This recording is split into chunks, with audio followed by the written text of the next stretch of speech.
Alors, les navigateurs arabes étaient connus durant la période anté-islamique sous le nom de Phéniciens. Ce nom de Phéniciens leur est venu des Grecs qui les avaient surnommés ainsi du fait de la peinture qu'ils utilisaient pour teindre leurs bateaux. De plus, les Arabes cananéens, donc également phéniciens, étaient les premiers en Grèce, dont d'ailleurs ils ont laissé un certain nombre de villes qui portaient leur nom. Et lorsque les Hellènes les ont attaqués, ils ont cédé la place, les territoires grecs à ces fameux Hellènes, et en même temps ils leur ont cédé les navires. Donc lorsqu'on parle de navires grecs, en réalité on parle de navires arabes cananéens.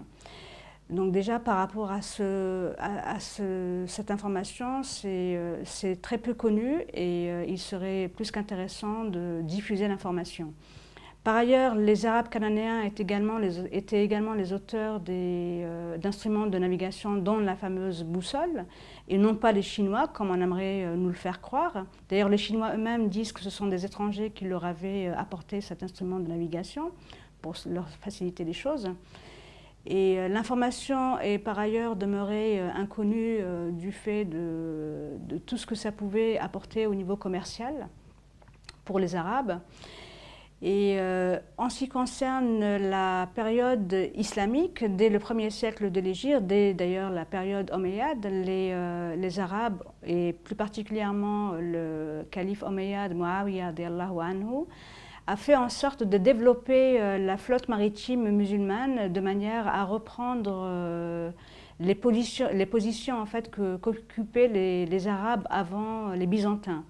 Donc non seulement ils ont repris la mer Méditerranée aux Byzantins et qui appelait cette mer Mare Nostrum, mais de plus ils ont également été bien au-delà de ce qu'on pouvait imaginer, c'est-à-dire bien au-delà de la Méditerranée. Et en ce qui concerne également leurs connaissances, ce sont les Arabes qui ont inventé la fameuse voile latine, qui a permis aux Portugais de naviguer par la suite sans que leur bateau coule dans l'océan Indien. Parce qu'il faut savoir que Vasco de Gama et les Portugais avec lui étaient incapables de naviguer dans l'océan Indien.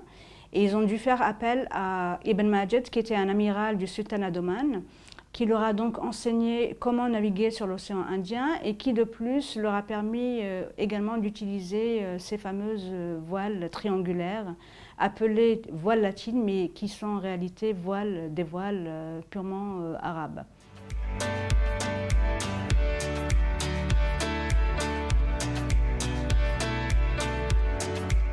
Donc les arabo-musulmans étaient présents sur le continent américain dès le 1er siècle de l'Hégire. Cela a été attesté par les découvertes archéologiques qui ont été faites par exemple en Californie et au Nevada. En Californie, le nom de Aïssa ibn Maryam y a été retrouvé écrit en lettres koufiques, c'est-à-dire originaire de Koufa en Irak, une ville qui a été fondée au 1er siècle de l'Hégire par Omar ibn Khattab radiyallahu anhu. Et en ce qui concerne l'État du Nevada, on y a retrouvé le nom de Rasulullah sallallahu alayhi wa sallam écrit en caractères koufiques, donc qui ont permis aux chercheurs américains de Harvard et de Californie de dater la présence des arabo-musulmans comme remontant au 1er siècle de l'Hégire, c'est-à-dire entre 650 et 700 de l'ère chrétienne. Par ailleurs, un certain nombre également de navires, d'épaves de navires ont été retrouvés au large du Honduras et du Venezuela. Dans ces navires, il y avait des pièces de monnaie qui dataient de plusieurs siècles avant Christophe Colomb. De plus, 150 ans avant la fameuse découverte de l'Amérique par Christophe Colomb, qui vivait dans un monastère au sud de l'Espagne, à Palos de la Frontera, vivait un moine franciscain qui a effectué un voyage en 1350 environ, de l'ère donc chrétienne, en compagnie des Arabes du Maghreb vers les îles Caraïbes. Et à la suite de son voyage, il a écrit un livre qui s'appelle El Libro del Descubrimiento, le livre de la découverte, qui se trouve actuellement à la Bibliothèque nationale de Madrid, qu'on ne peut pas consulter, mais dont une copie scannée a été heureusement mise à la disposition des chercheurs sur des sites tels archives.org. Et il y a également un certain nombre de données, dont celles qui avaient été retrouvées dans les textes chinois, qui datent de 1178 et 1225, qui permettent également aux chercheurs et à toute personne qui souhaite avoir un accès direct à l'histoire et non pas revu et corrigé ou falsifié selon le point de vue à partir duquel on se place, pour donner des informations erronées ou des informations qui sont totalement justes sur la présence justement des Arabes en Amérique et sur les voyages qui étaient effectués par les Arabes sur le continent américain.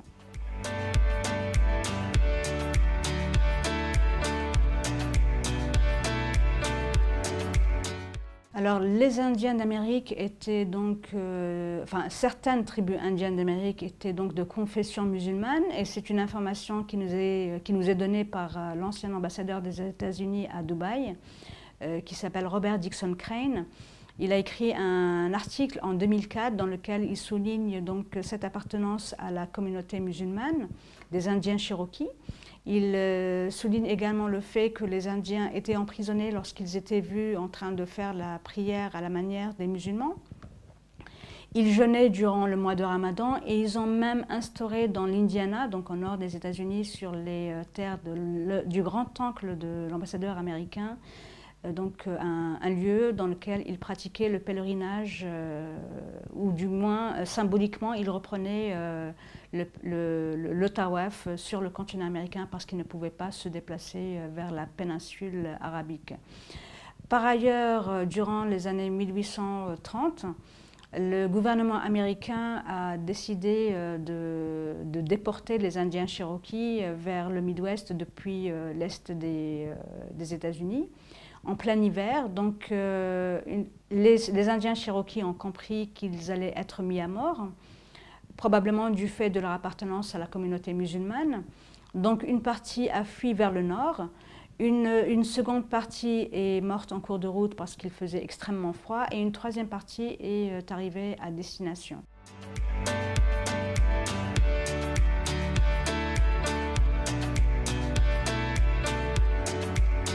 Donc la question que pourrait se poser le lecteur aujourd'hui, c'est comment se fait-il que nous n'ayons pas eu accès à ces données extrêmement importantes pour le patrimoine historique de l'humanité?